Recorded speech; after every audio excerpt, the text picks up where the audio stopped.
জিয়াকে মিথ্যা ভুয়া মামলায় জেলে রেখেছিল, সেই জেলে তাকে স্লো পয়জনিং করেছিল হত্যা করার জন্য। এমন কোনো কাজ নাই যেগুলো তারা করে নাই। আপনার বিদেশে যাওয়া বন্ধ করছে, আপনার চিকিৎসা বন্ধ করে দিচ্ছে। ম্যাডাম খালেদা জিয়ার বিদেশে গিয়ে উন্নত চিকিৎসার সে পথ বন্ধ করে দিচ্ছে। ওনারা এটাই চিন্তা করেছে যদি ম্যাডাম খালেদা জিয়া উন্নত চিকিৎসার জন্য বিদেশে যায় তো ডাক্তাররা তো টেস্টে ধারণ করবে যে ওনাকে বিষ দেওয়া হয়েছিল, পয়জন দেওয়া হয়েছিল, এই জন্য করেনি। তারেক রহমানকে কিভাবে ফিজিক্যালি অত্যাচার করে তাকে বন্ধ করে দেওয়া হয়েছিল, সে বিদেশে এতগুলো বছর ধরে চিকিৎসা করেছে, এখন আল্লাহর রহমতে ভালো আছে।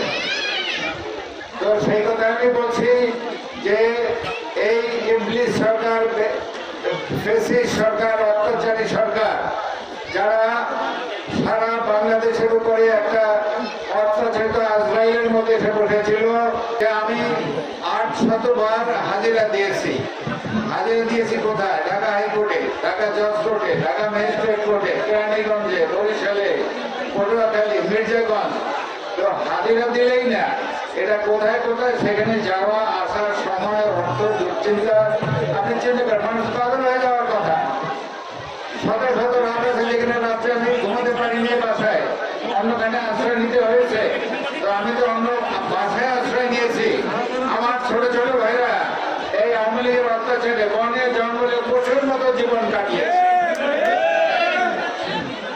যাই হোক, আল্লাহ রহমত হয়েছে আমাদের ছাত্র জনতার আন্দোলনে এই ফ্যাসিস্ট সরকার, ভারতের তর্বিভাই সরকার, তাদের পতন হয়েছে, লেজ গুটিয়ে বাংলাদেশ থেকে পালিয়ে গেছে। আপনারা দেখেছেন পৃথিবীর কোন দেশ নাই যারা শেখ হাসিনাকে আশ্রয় দিতে রাজি ছিল, একমাত্র ভারত ছাড়া।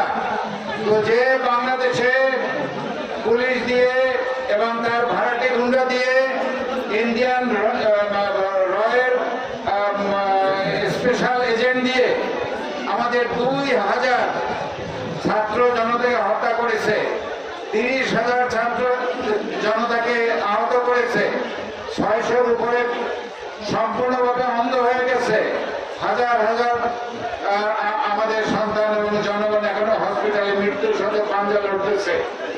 তো আপনারা চিন্তা করেন কি অবস্থা। এই অত্যাচারের কথা বলতেছিলাম, আমাদের মধ্যে এখানে খুব কম লোক আছে যাদের ব্যাংক অ্যাকাউন্ট চালু ছিল, ব্যাংক অ্যাকাউন্ট বন্ধ করে দিয়েছে যাতে আপনার অর্থনৈতিকভাবে একেবারে পঙ্গু হয়ে যান। আপনার ব্যবসা বাণিজ্য বন্ধ করে দিয়েছিল, আপনার দোকানপাট বন্ধ করেছিল, আপনার স্কুল যেটা আপনি এমপিও ভুক্ত করেছিলেন ম্যাডামের সময়, ম্যাডাম খালেদা জিয়ার সময়, সেটা এমপিও ভুক্ত বন্ধ করে দিয়েছে।